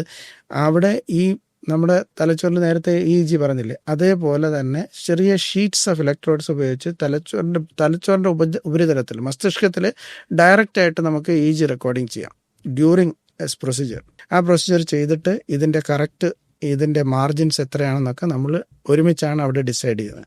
അപ്പോൾ അതുവഴി നമുക്ക് ആ ഒരു സക്സസ് ഓപ്റ്റിമൈസ് ചെയ്യാനാണ് ഈ ഓപ്പൺ സർജറി ചെയ്യുന്നത്. അത് മാത്രമല്ല കുറച്ച് സമയമെടുത്താണ് ഈ സർജറീസ് ചെയ്യുന്നത്. പലരും പെട്ടത് ഇതേപോലെ വേറൊരു ചോദ്യമാണ്, ഇത് എത്ര സമയമെടുക്കും? കൂടുതൽ സമയമെടുക്കുന്ന സർജറി പ്രശ്നമാവാൻ സാധ്യതയുണ്ട്, അല്ലെങ്കിൽ കീ ഹോൾ അല്ലാത്ത സർജറി പ്രശ്നമാവാൻ സാധ്യതയുണ്ട് എന്നുള്ളതാണ് നമ്മുടെ ചിന്ത. പക്ഷേ അത് നേരെ തിരിച്ചാണ്. അതായത് കൂടുതൽ സമയം എടുക്കുന്നത് വഴി നമ്മൾ ആക്ച്വലി ആ ദിവസം ഓപ്പറേഷൻ തിയേറ്റർ ഇതിനു വേണ്ടി ബുക്ക് ചെയ്യും. ഈ സർജറി മാത്രമേ ഇവിടെ നടക്കുകയുള്ളൂ. നമ്മൾ OP ഉണ്ടാവാറില്ല, എൻ്റെ OP ക്യാൻസൽ ചെയ്യും. അതായത് ഇതിനു വേണ്ടി പൂർണ്ണമായിട്ട് സമയം വ്യതിചലിച്ച് അത് കറക്റ്റായിട്ട് നിർണ്ണയിക്കാൻ വേണ്ടിയാണ് ആ സമയം എടുക്കുന്നതും ഈ പറയുന്ന ഓപ്പണായിട്ട് ചെയ്യുന്നതെല്ലാം. ഇതെല്ലാം ഇതിൻ്റെ ഔട്ട്കം ബെറ്റർ ആക്കാൻ സഹായിക്കുക എന്നല്ലാതെ ഇത് വിപരീത ഫലം കാണുന്നില്ല. വാട്ട് ഇഫ് ഈ സർജറി സമയത്ത് എപ്പിലെപ്സി വരാണെങ്കിൽ? ബ്രെയിനിൽ സർജറി ചെയ്യുമ്പോൾ ഉപയോഗിക്കുന്ന ജനറൽ അനസ്തേഷ്യ, ഈ ജനറൽ അനസ്തേഷ്യ ഒരു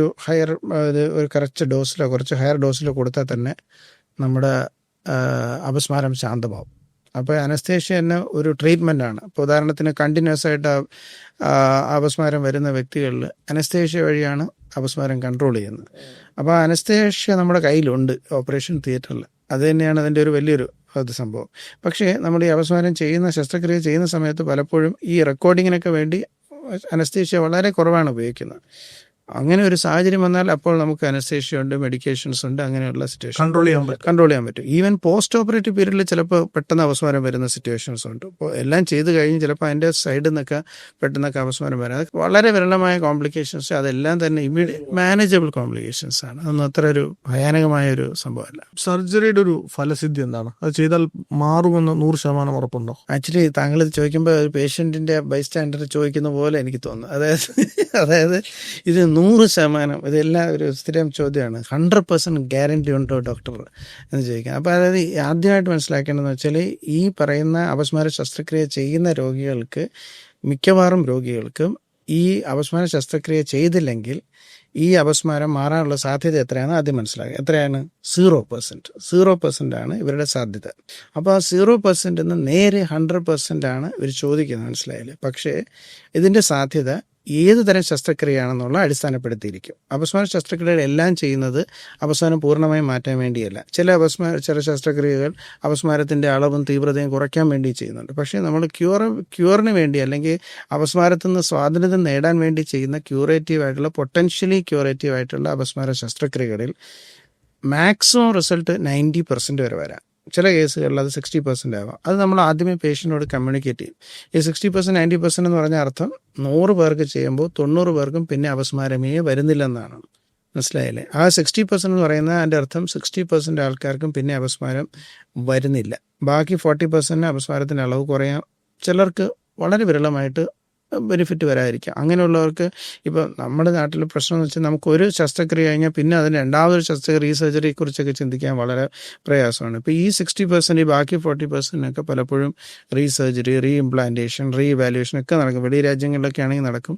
ഇപ്പം നമുക്ക് ഈ ഒരു സാമ്പത്തികമായിട്ടുള്ള പരിമിതികളുള്ളതുകൊണ്ടാണ് പലപ്പോഴും നമുക്ക് ആ ഒരു ഇത് കിട്ടാത്തത്. പക്ഷേ സക്സസ് റേറ്റ് ഞാൻ പറഞ്ഞില്ലേ, ഒരു 0% നിന്ന് ഒരു 90% സക്സസ്സിലേക്ക് എത്തുന്ന, അതായത് ദിവസം 4-5 ഒക്കെ അപസ്മാരം വരുന്ന ഒരാൾ പൂർണ്ണ അപസ്മാര വിമുക്തനായി നോർമലായിട്ട് ജീവിതത്തിലേക്ക് പ്രവേശിക്കുന്ന ഒരു സാഹചര്യം ആലോചിക്കുക. അപ്പോൾ ഇത്രയും ഒരു എന്താ പറയുക, അവിശ്വസനീയമായിട്ടുള്ള റിസൾട്ട് തരുന്ന ഒരു പ്രൊസീജിയർ നമുക്ക് വളരെ കുറച്ചേ ഉള്ളൂ ഇന്നിപ്പോൾ മെഡിക്കൽ ഫീൽഡിൽ.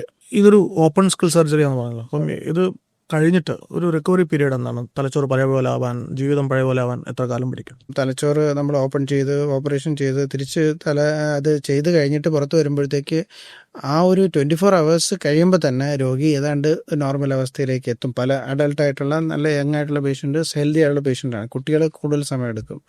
പക്ഷേ ഒരു 4-5 ദിവസം 5 ദിവസം ഇവർ ഡിസ്ചാർജ് ആവും. പിന്നെ ജനറലി മെജോറിറ്റി ഓഫ് ആൾക്കാരും വേറെ സർജിക്കൽ കോംപ്ലിക്കേഷൻസ് ഒന്നും ഇല്ലാത്തവരെല്ലാം 4-5, അല്ലാതെ ഇൻഫെക്ഷനോ അല്ല പനിയോ ഒന്നും ഇല്ലാത്തവരെല്ലാം 4 ദിവസം 5 ദിവസം ആകുമ്പോൾ തന്നെ ഡിസ്ചാർജ് ആവും. എന്നിട്ടൊരു 2 ആഴ്ച മുതൽ 1 മാസം കൊണ്ട് തന്നെ പരിപൂർണമായിട്ടുള്ള നോർമൽ അവസ്ഥയിലേക്ക് എത്തും. അപ്പോൾ അത്രയ്ക്ക് മാത്രമല്ല, ചിലർക്ക് പേടി മുടി എടുക്കുമെന്നൊക്കെ, ആ ഒരു പാർട്ടിലേക്കുള്ള മുടി മാത്രമേ ചെറുതായിട്ട് ഷേവ് ചെയ്യുന്നുള്ളൂ. അത് 1-2 ആഴ്ചക്കുള്ളിൽ അത് നോർമലാവും. ഞാൻ പറഞ്ഞില്ലേ, അത് ഇതിൻ്റെ ഒരു സ്കാറോ അതിൻ്റെ ഒരു പോറൽ പോലും ഇല്ലാത്ത പോലെ അവർ തിരിച്ചു വരും, നോർമലാവും. സർജറി കഴിഞ്ഞ ശേഷം എത്ര കാലത്തേക്കാണ് കണ്ടിന്യൂസ് ആയിട്ട് മരുന്ന് കഴിക്കേണ്ടി വരിക? അതിനെ ഒരു കാര്യം വെച്ചാൽ ഇപ്പോൾ തലച്ചോറിൻ്റെ ശസ്ത്രക്രിയ കഴിഞ്ഞ ഉടനെ മരുന്ന് നിർത്താമോ എന്നുള്ള രീതിയിലായിരിക്കും പലരും അത് ആഗ്രഹിക്കുന്നത്. ഇപ്പോൾ ആദ്യമായിട്ട് മനസ്സിലാക്കിയ പ്രഥമ ഉദ്ദേശം, അപ്പോൾ അപസ്മാര ശസ്ത്രക്രിയയുടെ പ്രധാന ഉദ്ദേശം എന്ന് പറയുന്നത് അപസ്മാരം ഇല്ലാതാക്കുക എന്നുള്ളതാണ്. അപ്പം അപസ്മാരം ശസ്ത്രക്രിയ കഴിഞ്ഞ ഉടനെ തന്നെ ഇല്ലാതാവുന്നു. ഈ പറഞ്ഞ അപസ്മാരത്തിൽ നിന്ന് സ്വാതന്ത്ര്യം ലഭിക്കുന്ന രോഗികളെല്ലാം ഇമ്മീഡിയറ്റ് ആയിട്ട് അപസ്മാരം ഇല്ലാത്ത അവസ്ഥയിലേക്ക് എത്തിച്ചേരുന്നു. അതാണ് ഇതിൻ്റെ ഫസ്റ്റ് റിസൾട്ട്. രണ്ടാമത്തെ ഒരു അഡീഷണൽ ബൈ പ്രൊഡക്റ്റാണ് ഈ മരുന്നുകൾ കുറഞ്ഞുകൊണ്ടുവരുന്നത്. അപ്പം മരുന്നുകൾ നമ്മൾ 3 മാസം മുതൽ 2 വർഷം വരെയാണ് ഈ അപസ്മാരത്തിൻ്റെ മരുന്നുകൾ ക്രമേണ കുറച്ച് കൊണ്ടുവരുന്ന ഒരു കാലാവധി. ഒരുപാട് കാലമായിട്ട് ശസ്ത്രക്രിയ ചെയ്തതിന് മുമ്പ് ഒരുപാട് കാലമായിട്ട് അപസ്മാരമുള്ള വ്യക്തികളൊക്കെ ആണെങ്കിൽ ചിലപ്പോൾ നമുക്ക് പൂർണ്ണമായി മരുന്ന് നിർത്താൻ പറ്റില്ല. ചിലപ്പോൾ ഒരു മരുന്നോ ഒരു ചെറിയ ഡോസിൽ മരുന്ന് കഴിക്കേണ്ടി വരാം. അല്ലാത്ത ആൾക്കാർക്ക് മരുന്ന് പൂർണ്ണമായിട്ട് നിർത്താം. പക്ഷേ അത് വളരെ ക്രമേണ ചെയ്യുന്നത് വഴി പിന്നീട് അപ്പോൾ തിരിച്ചു വരുന്നില്ലെന്ന് മാത്രമല്ല, വർഷങ്ങൾക്ക് ശേഷം അപസ്മാരം തിരിച്ചു വരാതിരിക്കാനുള്ള സാധ്യതയും കുറയും. നമ്മൾ ക്രമേണ മരുന്ന് കുറയ്ക്കുകയാണ്. അതുകൊണ്ടാണ് കുറച്ചു കാലം മരുന്ന് വെക്കുന്നത്. അപസ്മാര രോഗത്തിനുള്ള ചികിത്സയ്ക്കപ്പുറം ഇപ്പം എപ്പിലെപ്സി കെയർ സിസ്റ്റം, നമ്മുടെ ഒരു ആരോഗ്യ സംവിധാനം എന്നുള്ള നിലയ്ക്ക് എങ്ങനെയാണ് മെച്ചപ്പെടാനുള്ളത്? എന്തൊക്കെയാണ് വേണ്ടത് അതിൽ? അതായത് എപ്പിലെപ്സി പ്രോഗ്രാം, അതായത് ഇത് നമ്മൾ പറഞ്ഞ പോലെ ഒരു കരിയർ കോളിംഗ് ആണ്. അതായത് നമ്മളൊരു പ്രോഗ്രഷൻ ഓഫ് കരിയർ, നമ്മൾ ന്യൂറോളജി പ്രാക്ടീസിലേക്ക് കടക്കുന്നു. അത് കഴിഞ്ഞ് നമ്മൾ ഒരു കാലാവധി വരെ പ്രാക്ടീസൊക്കെ ചെയ്ത് കഴിയുമ്പോൾ നമ്മൾ കരിയർ എവല്യൂഷൻ നമുക്ക് സംഭവിക്കണം. നമ്മുടെ ഒരു സബ് സ്പെഷ്യാലിറ്റി തിരഞ്ഞെടുക്കുന്ന അല്ലെങ്കിൽ അപസ്മാരം പോലെ ഒരു സ്പെഷ്യലൈസ്ഡ് ഫീൽഡ് തിരഞ്ഞെടുക്കുന്നവർക്ക് അവർക്കൊരു പരിണാമം സംഭവിക്കുന്നു. അതായത് അവരൊരു റുട്ടീൻ ക്ലിനിക്കൽ പ്രാക്ടീസിൽ നിന്ന് മാറി അതായത് വേറൊരു ഇവോൾവ് പ്രാക്ടീസിലേക്ക് മാറണം. അതുകൊണ്ട് ഉദ്ദേശിക്കുന്ന ഒന്നാമത് അവരുടെ ഫസ്റ്റ് കോളിംഗ് എന്ന് പറയുന്ന ഒരു നല്ല ടീമിനെ ഡെവലപ്പ് ചെയ്ത് ആ ടീമിൻ്റെ ശക്തിയാണ് അയാളുടെ ശക്തി. അതായത് ഒരു എപ്പിലെപ്സി പ്രോഗ്രാമിൻ്റെ സക്സസ് എന്ന് പറയുന്നത് ആ നല്ല ടീമിൽ ആ ടീമിനെ ബിൽഡ് ചെയ്യുന്നതാണ് ആദ്യത്തെ തന്നെ കോളിംഗ്. അതിന് നമ്മൾ നല്ല രീതിയിൽ ഒരു ടീമിനെ, ഒരു ലീഡർഷിപ്പ് ക്വാളിറ്റി ഉള്ളവർക്ക് അത് ചെയ്യാൻ പറ്റും. അത് നല്ലൊരു ടീമിനെ ബിൽഡ് ചെയ്യുക എന്നുള്ളതാണ്.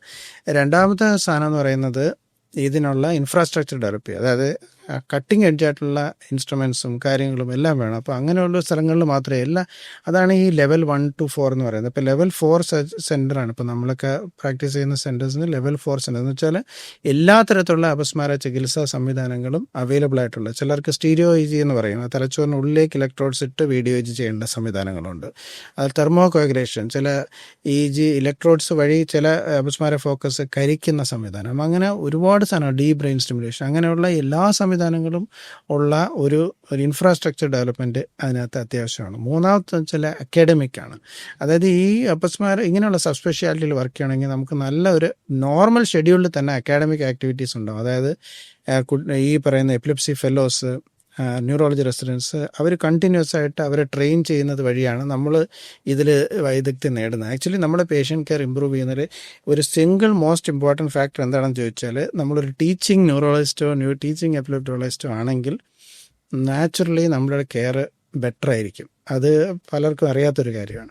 അടുത്ത ലെവൽ എന്ന് വെച്ചാൽ റിസർച്ചാണ്. റിസർച്ച് എന്ന് വെച്ചാൽ ഗവേഷണം ഒരു വളരെ ഇമ്പോർട്ടൻറ്റ് കോളിംഗ് ആണ് ഡോക്ടറുടെ. പക്ഷേ നമ്മുടെ നാട്ടിൽ അതിന് വാല്യൂ ഇല്ലാത്തതുകൊണ്ടാണോ അതിന് ഫിനാൻഷ്യൽ ഗെയിൻ ഇല്ലാത്തതുകൊണ്ടാണോ എന്നറിയില്ല. പിന്നെ തെറ്റായ കാഴ്ചപ്പാടുകൾ. ഇപ്പോൾ ചില സിനിമകളിലൊക്കെ ഗവേഷണം എന്ന് പറഞ്ഞു കഴിഞ്ഞാൽ എന്തോ ഒരു എക്സ്പെരിമെൻ്റ് ചെയ്യുന്നു, ആൾക്കാരെ അങ്ങനെയൊക്കെയാണ് കാണുന്നത്. പക്ഷേ ഈ ഗവേഷണ രംഗത്താണ് ഇപ്പോൾ എപ്പിലെപ്സിയുടെ മരുന്നുകൾ, devices, artificial intelligence, machine learning, ഇതൊക്കെ ഉപയോഗിച്ച് നമുക്ക് പല രീതിയിലുള്ള, അതായത് അപസ്മാരത്തിൻ്റെ ഡയഗ്നോസിസിന് ഉപയോഗിക്കാം, അല്ലെങ്കിൽ അപസ്മാരത്തിൻ്റെ പ്രോഗ്നോസിസ്, അതായത് ഇന്ന വ്യക്തിക്ക് ഇത്രയും അപസ്മാരം ഈ മരുന്ന് കഴിച്ചാൽ എഫക്റ്റ് വരുമോ ഇല്ലേ, ഇതൊക്കെ കണ്ടുപിടിക്കാനുള്ള പ്രോഗ്രാംസ് നമുക്ക് ഉണ്ടാക്കാൻ പറ്റും. ഇപ്പോൾ നമുക്ക് തന്നെ എനിക്കൊരു എപ്പിലെപ്സി റിസർച്ച് വിങ് ഉണ്ട്. ആ എപ്പിലെപ്സി റിസർച്ച് വിങ്ങിന് പല സെൻറ്റേഴ്സുമായിട്ട്, നെതർലാൻഡ്സ്, US, അങ്ങനെയുള്ള പല സെൻറ്റേഴ്സുമായിട്ട് കൊളാബറേഷൻ ഉണ്ട്.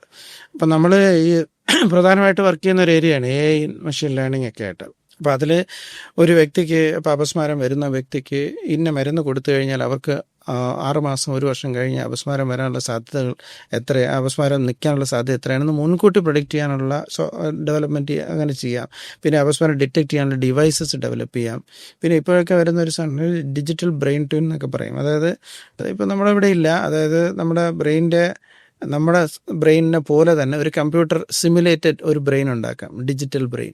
നമുക്ക് ആ എപ്പിലെപ്സി ശസ്ത്രക്രിയ ആ ബ്രെയിനിൽ ആദ്യം ചെയ്താൽ എങ്ങനെ റിസൾട്ട് കിട്ടുമെന്ന് മനസ്സിലാക്കിയിട്ട് സർജറി ചെയ്യാം. അപ്പോൾ ആ ലെവലിലുള്ള അഡ്വാൻസ്മെൻറ്റ്സ് നടക്കുന്ന ഒരു സമയത്ത് നമ്മൾ ആ റിസർച്ചിൽ ആക്റ്റീവ്ലി പാർട്ടിസിപ്പേറ്റ് ചെയ്യണം. അതിന് ഇൻ്റർനാഷണൽ ആയിട്ടുള്ള കൊളാബറേഷൻ വേണം. അപ്പോൾ ഇതെല്ലാം കൂടെ സമന്വയിപ്പിച്ച് ഒരു സിസ്റ്റം ഡെവലപ്പ് ചെയ്ത് അങ്ങനെ ഒരു എപ്പിലെപ്സി പ്രോഗ്രാമായിട്ട് പോകുന്ന സ്ഥലത്താണ് നമുക്ക് ഒരു ഡിഫിക്കൽട്ട് ആയിട്ടുള്ള എപ്പിലെപ്സി ട്രീറ്റ് ചെയ്ത് സക്സസ്ഫുള്ളായി മാനേജ് ചെയ്യാൻ പറ്റുമെന്നുള്ള ഏറ്റവും കൂടുതൽ സാധ്യത അങ്ങനെയുള്ള സ്ഥലത്താണ്. അപ്പോൾ അതിൽ വേറെ ഒരുപാട് ആൾക്കാരുണ്ട് കേട്ടോ. പീഡിയാട്രിക് ന്യൂറോളജിസ്റ്റ്, ന്യൂറോ സൈക്കോളജിസ്റ്റ്, പിന്നെ സോഷ്യൽ വർക്കേഴ്സ്, കോർഡിനേറ്റേഴ്സ്, ഇങ്ങനെ ഇവരുടെ എല്ലാവരുടെയും കൂടെ ഒരു ഒന്നിച്ചുള്ള ഒരു പ്രയത്നമാണ് ഇതിൻ്റെ ഒരു സക്സസിൻ്റെ അടിസ്ഥാനം. അപസ്മാരമുള്ളവരെ സമൂഹം പൊതുവെ പേടിയോടെ അല്ലെങ്കിൽ ഒരുതരം എക്സ്ക്ലൂഷൻ മെൻറ്റാലിറ്റിയോടെ കാണുന്ന സ്വഭാവം ഡോക്ടർ ശ്രദ്ധിച്ചു കാണും. സിനിമകളിലൊക്കെ കാണുന്ന ഡെപിക്ഷൻസ് ആയിരിക്കാം ഒരു പക്ഷേ ആളുകളെ പേടിപ്പിക്കുന്നത്. അപ്പോൾ ഈ അസുഖത്തിൻ്റെ ഒരു സോഷ്യൽ നേച്ചറിനെ പറ്റി ഡോക്ടർക്കുള്ള ഒരു കമൻറ്റ് എന്താണ്? കഴിഞ്ഞു പോയ നൂറ്റാണ്ടുകൾ തുടങ്ങി ഇപ്പോൾ വരെ നിലനിൽക്കുന്ന ഒരു കാര്യം തന്നെയാണ് അപസ്മാരത്തോടുള്ള നമ്മുടെ ഒരു ഭയം. അപ്പോൾ ഭയം എന്ന് പറയുന്നത് രണ്ട് രീതിയിലാണ്. അപ്പോൾ ഒന്നെന്ന് പറഞ്ഞാൽ ഇപ്പോൾ ഈ ഭയവും അല്ലെങ്കിൽ ഇതിനെക്കുറിച്ചുള്ള ആ ഒരു ഉത്കണ്ഠയും ഇത് പുറത്തിറങ്ങിയാൽ എന്താവും എന്നുള്ള ആ ഒരു ആശങ്കയൊക്കെ വരുമ്പോഴത്തേക്ക് അത് നമ്മൾ ഈ രോഗികൾ തന്നെ, രോഗിയും കുടുംബവും അവർക്ക് ചുറ്റും തന്നെ ഒരു സ്വന്തമായിട്ടൊരു തടവറ സൃഷ്ടിച്ച് അതിലായി പോകുന്ന പോലെയാണ്. അപ്പോൾ അതിൽ രണ്ട് ആസ്പെക്റ്റ് ഉണ്ട്. ഒന്ന് നമുക്ക് അത് സമൂഹത്തിൻ്റെ ഒരു പ്രശ്നമുണ്ട്, പ്ലസ് നമ്മുടെ ഇമ്മീഡിയറ്റ് സർക്കിളുണ്ടല്ലോ. അതായത് ഇപ്പം നമ്മൾ പൊതുസമൂഹത്തിലേക്കുള്ള ഈ കാഴ്ചപ്പാട് മാറ്റാനായിട്ട് നമുക്ക് പലത് ചെയ്യാനുണ്ട്. അതുപോലെ തന്നെ ഇമ്മീഡിയറ്റ് സർക്കിളിൻ്റെ ആംഗിളിൽ നിന്ന് നോക്കണം. അതായത് കുടുംബത്തിൻ്റെ ആംഗിളിൽ നോക്കാം, അല്ലെന്നുണ്ടെങ്കിൽ ഫ്രണ്ട്സ് ഉണ്ടാവാം. ഇവരെല്ലാം എന്ത് ചെയ്യണമെന്ന് വെച്ചാൽ ഇവരെ ചേർത്ത് പിടിക്കുക എന്നുള്ളതാണ് ഏറ്റവും ഇമ്പോർട്ടൻറ്റ്. അത് മറ്റേത് രോഗം പോലെ, ഈ ഏത് രോഗം എന്ന് പറയുന്നത് ഒരു ക്ഷണിക്കപ്പെടാത്ത അതിഥി പോലെയാണ് കയറി വരുന്നത്. അല്ലാതെ നേരത്തെ പറഞ്ഞ് അപ്പോയിൻമെൻറ്റ് എടുത്തിട്ടൊന്നും വരത്തില്ല. നമ്മുടെ ജീവിതത്തിലെല്ലാ അസുഖങ്ങളും അങ്ങനെ തന്നെയാണ്. അതുപോലെ തന്നെയാണ് അപസ്മാരം. അതൊരു ദിവസം കയറിങ്ങി വരികയാണ്. അപ്പോൾ വന്ന ഉടനെ നമ്മൾ പകച്ചു പോകുന്നു, നമ്മൾ പരിഭ്രാന്തരാകുന്നു. അതിന് പകരം നമ്മൾ ആ പേടി ആശങ്കയൊക്കെ അകറ്റി അതിനെ നേരിടുക, അതിന് കൃത്യമായിട്ടുള്ള ഒരു ചികിത്സ തേടി നമ്മൾ അതിൽ നിന്ന് വിമുക്തരാവുക. ആ ഒരു പോസിറ്റീവായിട്ടുള്ള ഒരു ആറ്റിറ്റ്യൂഡിൽ അപസ്മാരത്തെ കാണും. പല പല അസുഖങ്ങളും വെച്ച് നോക്കുകയാണെങ്കിൽ, ഈവൻ ഞാൻ ഓരോ അസുഖങ്ങളായിട്ട് എടുത്തു പറയുന്നില്ല, കാരണം ആ അസുഖങ്ങളുള്ളവർക്ക് അങ്ങനെ തോന്നും. പക്ഷേ മറ്റുള്ള പല അസുഖങ്ങൾ വെച്ച് നോക്കുകയാണെന്നുണ്ടെങ്കിൽ ഇത്രയും നല്ല റിസൾട്ട് കിട്ടുന്ന ഒരു അസുഖം വേറെ ഇല്ല. ഇപ്പോൾ ഈ അപസ്മാര ചികിത്സയുടെ ആ സക്സസ്സും അതിൽ രോഗികൾക്ക് ഉണ്ടാകുന്ന ചേഞ്ചസും ഒക്കെ കാരണമാണ് അത് ഉണ്ടാക്കുന്ന അവർക്ക് ജീവിതത്തിൽ ഉണ്ടാക്കുന്ന മാറ്റം കണ്ടിട്ടാണ് നമ്മളെല്ലാം ഇപ്പം ഞാനൊക്കെ അപസ്മാര ചികിത്സാ രംഗത്തേക്ക് തിരിഞ്ഞത് തന്നെ ഇതിൻ്റെ ഈ സക്സസ് റേറ്റ് കണ്ടിട്ട്. അതായത് ഇത്രയും ഫലപ്രദമായി ചികിത്സിക്കാൻ പറ്റുന്ന ഒരു രോഗമാണ് എന്തൊക്കെ പറഞ്ഞാൽ. അപ്പോൾ അതിനെ അത്ര ഭയക്കേണ്ട കാര്യമില്ല. രണ്ടാമതായിട്ട് ഈ സമൂഹത്തിൽ നേരിടുന്ന ആ സമൂഹത്തിൻ്റെ കാഴ്ചപ്പാടുകൾ അല്ലെങ്കിൽ അവരുടെ അറിവില്ലായ്മ, ആ ഒരു അന്ധകാരം അകറ്റാനാണ് നമ്മൾ അവബോധം സൃഷ്ടിക്കുക എന്നുള്ളത്. അപ്പോൾ അത് പല ലെവലിലും സൃഷ്ടിക്കണം. ഇപ്പോൾ നമ്മൾ സംസാരിച്ചുകൊണ്ടിരിക്കുന്നതിൻ്റെ ഇപ്പോൾ അതും ഒരുതരം നമ്മളിപ്പോൾ താങ്കൾ ചെയ്യുന്നത് ഒരു പോരാട്ടമാണ്. അതായത് നമ്മൾ ഈ അന്ധകാരം, ഈ ഒരു അജ്ഞതയുടെ ആ ഒരു അന്ധകാരം മാറ്റാനുള്ള ഒരു പോരാട്ടമാണ്. അതുപോലെ അത് നമ്മൾ കോൺസ്റ്റൻ്റ് ആയിട്ട് ചെയ്തുകൊണ്ടിരിക്കണം. എനിക്ക് തോന്നുന്നത് വെച്ചാൽ ഒരു ഡോക്ടറുടെ കർത്തവ്യം എന്ന് പറയുന്നത് നമ്മൾ പേഷ്യൻസിനെ കണ്ട് കഴിയുന്നതോടുകൂടി തീരുന്നില്ല. അപ്പം നമുക്ക് സമൂഹത്തിലേക്കും കുറച്ച് കാര്യങ്ങൾ എത്തിച്ചു കൊടുക്കാനുണ്ട്. അപ്പോൾ ഈ അവബോധം സൃഷ്ടിക്കാനുണ്ട്. പക്ഷേ ഈ അവബോധം സൃഷ്ടിക്കുന്നതോടുകൂടി എൻ്റെയോ നിങ്ങളുടെയോ അല്ലെങ്കിൽ സമൂഹത്തിൻ്റെയോ ഉത്തരവാദിത്തം കഴിയുന്നില്ല. നമ്മുടെ കൂട്ടത്തിലൊരാൾക്ക് അപസ്മാരം ഉണ്ടെങ്കിൽ, അപസ്മാരം ഒരു രോഗത്തിന് ഒരു ഉദാഹരണമാണ്.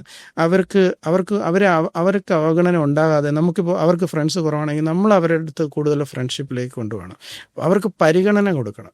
എല്ലാവർക്കും പരിഗണന ആവശ്യമില്ല. ഉദാഹരണത്തിന് നല്ലതായിട്ട് വെൽ കൺട്രോൾ ആയിട്ടുള്ള ഒരു അപസ്മാര രോഗിയെ പോയി നമ്മൾ ഓവർ പ്രൊട്ടക്റ്റീവ് ആവാതെ അവരെ ഫ്രീ ആയിട്ട് വിടണം. അല്ലാതെ അവരെ പോയിട്ട് ഓവർ പ്രൊട്ടക്റ്റ് ചെയ്യേണ്ട ആവശ്യമില്ല. അത് അവർക്ക് ഒരു വൈകല്യമായി തോന്നാം. അതേസമയം ചിലർക്ക് പരിഗണന വേണം. ചിലപ്പോൾ ഒരു നഴ്സ്, അവർക്കൊരു നൈറ്റിൽ ഡ്യൂട്ടി എടുക്കാൻ പറ്റില്ലെന്നുണ്ടെങ്കിൽ അവരുടെ ഡ്യൂട്ടീസ് നമ്മൾ ഷെയർ ചെയ്ത് കൊടുക്കുക, അല്ലെങ്കിൽ അവർക്ക് ആ ഒരു പരിഗണന കൊടുക്കുക. അപ്പോൾ വേണ്ടടുത്ത് പരിഗണന കൊടുക്കുക, അവഗണന ഉണ്ടാവാതിരിക്കാൻ ശ്രദ്ധിക്കുക. പിന്നെ അവരോട് സംസാരിക്കുക, അവർക്ക് പറയാനുള്ളത് കേൾക്കാനും, അവർക്കിപ്പോൾ ഒരു ഡോക്ടറെ അടുത്ത് പോകണമെങ്കിൽ അവരെ കൂടെ പോകാനും. ഇപ്പം സാമ്പത്തികമായിട്ട് പിന്നോക്കം നിൽക്കുന്ന ഒരുപാട് പേർക്ക് അപസ്മാര ശസ്ത്രക്രിയ ആവശ്യമുണ്ട്. അപ്പോൾ അതിന് നമുക്ക് അവരെ ഹെൽപ്പ് ചെയ്യാനും, അപ്പോൾ ഒരു സോഷ്യൽ ഒരു സപ്പോർട്ട് ഗാർണർ ചെയ്യാനും ഒക്കെ നമ്മൾ ശ്രമിക്കണം. അത് ഡോക്ടറായിട്ടും സമൂഹത്തിനും ഡോക്ടർക്കും എല്ലാം തന്നെ ഇവരോട് സമൂഹത്തിൽ ഇങ്ങനെ കഷ്ടത അനുഭവിക്കുന്ന എല്ലാവരോടും ഒരു ഉത്തരവാദിത്വമുണ്ട്. ആ ഉത്തരവാദിത്വം നമ്മൾ കൂടുതലായി തിരിച്ചറിഞ്ഞ് ചെയ്യുകയാണെന്നുണ്ടെങ്കിൽ ഇതിനൊക്കെ മാറ്റം വരും.